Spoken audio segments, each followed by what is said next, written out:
Hey, this is John from Music Marketing Manifesto, and in this video I'm going to show you a music marketing model that I've used to sell a lot of albums both for myself and for other artists. And it's a very simple, methodical, and easy to duplicate process.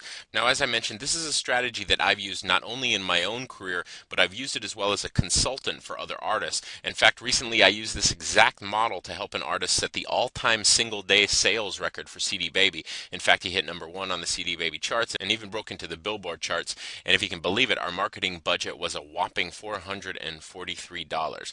Point being, you don't have to spend tens of thousands of dollars to sell a significant number of albums. Now, the reason I put this together is because I see a lot of musicians out there who are really working hard to promote their bands, but at least in my opinion, the way they're going about it is just not going to get them the kind of results that they're looking for. It's certainly not going to get them the best return on their efforts. Now, most bands are taking an old school major label approach to selling albums, which is to say that they're taking a branding strategy. In other words, they go out into the world, they play as many shows as possible, put out albums, make videos, essentially saturate the market in the hope that there will be this tipping point where it suddenly all adds up to enough market awareness that the band essentially becomes famous and starts selling albums as a result. The reality is this is extremely difficult to pull off, even when you do have hundreds of thousands of dollars to spend on marketing, you have video, radio airplay, and all the rest of it. And of course, the reality is most of us don't have that. Now, what I personally like about my strategy is that it really can work for anyone. This works whether you're 16 or you're 60, whether you tour or whether you never even play a single show. And most significantly of all, and I think a lot of musicians can relate to this, this is a strategy that leaves you with something tangible at the end of the day, which in this case is an actual following. In other words, you follow these steps and you'll have fans that you can continue to promote your future releases to for years to come. It's not just another social media strategy that puts you in front of your computer all day long adding friends only to see little to no sales as a result, and then of course leaves you starting all over again when the social media flavor of the month changes, for example with what happened with the big MySpace bust a few years back. But I'm getting ahead of myself here, so I'm just going to jump right in and start laying out the nuts and bolts of how and why this whole strategy works. Now, what you're seeing in front of you is a flow chart that represents how your average music fan typically discovers and ultimately purchases music online. I say online because my entire strategy for selling music is an internet-based strategy. This is not to discount offline sales. Touring, press, radio, all that stuff is a great adjunct to this business model. It's just that they're pretty straightforward. You play shows, you push merch from your merch table, hopefully you sell albums. But when it comes to online sales, which needless to say is the direction that the music business is taking, the process is a bit different. It basically works like this. The average music fan turns to the internet to check out music that they dig. This is the interest phase of the process.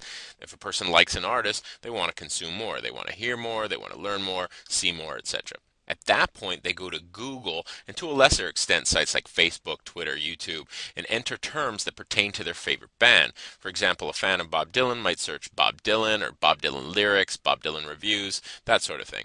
At that stage, they find content. Content, of course, is what the internet is made of. It's the sole reason that the internet exists.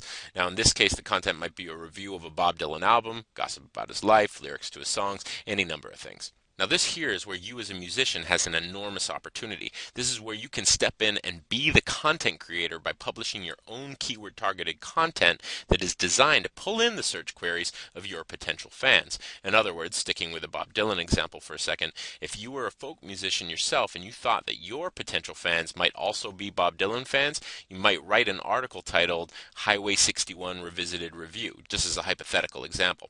You then publish the article on any number of free sites that have a lot of authority within the search engines, and as a result, you'd pull in that targeted traffic. Now, at this stage, the prospect is faced with a choice. They either bounce, in other words, close the window and move on to something else, or they click through via links within the content that they're reading. Now, obviously, we've all done this where you're reading something, you like it, and so you keep clicking through, finding more and more related content. Needless to say, music fans do this as well. So, long story short, if the content you created was appealing to the reader and you offered a link to something else that was related to the reader's interest, chances are the reader might click on it. And this is where the incentive comes in.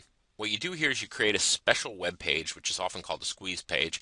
This is very simple to do, by the way. This is not a complex process. And that web page, that squeeze page, would offer a free track of yours in exchange for the person's email address. Now, you might have a link at the bottom of your hypothetical review that said something like, if you like Bob Dylan, then you'll love my band. You can download my single for free here, or something to that extent. And then you'd, of course, send that visitor to your squeeze page where they could sign up to get your free track. And once this person does this, they're now officially on your mailing list, and for all intents and purposes, you now essentially have yourself a new fan. Now, of course, that relationship is very new and it's very cold, and that takes us to the next step, and this is a very important step in the process, which is to build a relationship with your new fan. And to do this, you send that prospect or you send that fan a series of emails that are designed to let them get to know you and to build anticipation for hearing the rest of your album. You can eventually automate this whole process with an email management system, commonly referred to as an autoresponder, so you can just set the whole thing up once and leave it to run on autopilot for years if you want to. And it's this process of sending out these very tailored email messages to your subscribers that slowly builds that bond, it builds that comfort level, and it ultimately leaves them much more open to purchasing your album at a later date. And if you do this correctly, and if you do this consistently, and you continue to drive traffic into that funnel, you should start to see some significant sales for years to come, or at least for as long as you continue to drive traffic into this entire sales model that we've just gone over. So just to recap, here's what you need to do. Step 1, find out what keywords your potential fans are using to search for music. To do this, you just need to ask yourself, who are your fans? What other artists, what other aspects of music are your potential fans interested in? And then generate a list of keywords that might represent that search activity. Step 2 is to facilitate that interest by creating related content. Now, typically this is going to be an article or a blog post, but it might even be a YouTube video or even just a tweet or a post on Twitter or Facebook or any of a number of other social media sites. Step 3 is to drive traffic to your offer for a free track. In other words, your incentivized offer. And we do this by basically just picking a traffic strategy and sticking with that on a consistent basis. In other words, most of us go out and we try to tour, we try to perform on a consistent basis. With this strategy, we need to wake up every morning and do something on some consistent level so that we are constantly driving new visitors to our website every day. And in theory, over time, that should sort of snowball and it should continue to grow and grow and grow, because that content we create, it stays out there typically forever. And so while new content experiences the highest volume of traffic, even old content typically sends us some visitors for the long haul. Step 4 is to build a relationship with your subscribers, and we do this again with a series of emails that are designed to build that bond, to build that comfort level, and you can even support this with social media itself, with Twitter and Facebook, and just let them get to know you and who you are, what you're about, what your music's about before you start selling to them.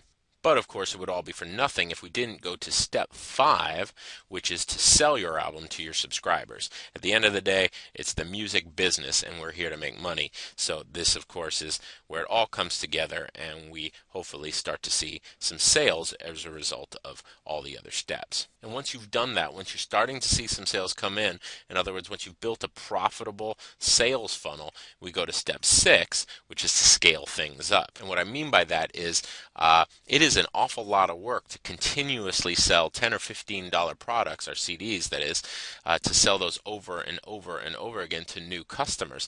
But if we scale things up, if we create new products, that would be new releases, merchandise, even potentially some high-ticket items like exclusive shows or even membership sites for the real diehard fans, that's a way for us to make not only a lot more income for each sale or each fan on our list, but potentially even recurring income if we explore some of the recurring income models that are out there as well. So again, what I'm saying here is that we don't want to just let the sales funnel die with one sale of one album. We want to continuously be presenting our subscribers with opportunities to buy or to consume more of our music. Now, I know some of the stuff I'm covering here might be new to some of you, but it really is a simple process, especially once you get set up and going.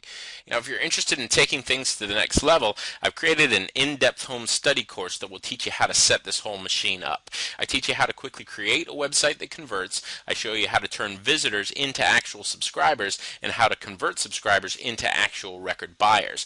Then, once the machine is in place, I teach you how to drive traffic to your site and then more or less automate the entire process. Now, the course is called Music Marketing Manifesto, and when you register, you'll immediately get access to an 81-page manual, 23 in-depth video training sessions, 3 website templates, copy and paste email swipe files, there's audio interviews, an interactive members area, as well as a music marketing tools section, which is full of a ton of other marketing resources that I think will ultimately help you sell more music. Now, you can learn more about who I am and how Music Marketing Manifesto works down below this video, and if you decide that you'd like to take the next step, there's a button at the bottom of the page that will give you instant access to the entire course. But regardless of what you decide, I got some more really cool stuff coming your way that I think is really going to help you when it comes to selling your music, so be sure to keep an eye out for that. And if nothing else, I hope this video shows you how a simple mindset shift can take a dead-end career and really turn it into a viable one. Now, most musicians are just throwing themselves out there with gigs and press kits and hoping that some music industry savior is going to come along and make them a rock star. But if you stop thinking about your career like that and you start thinking about your career as a sales funnel and you drive leads into that sales funnel, into ultimately what is a purchasing process or purchasing experience, you should start to see some real and sustainable results.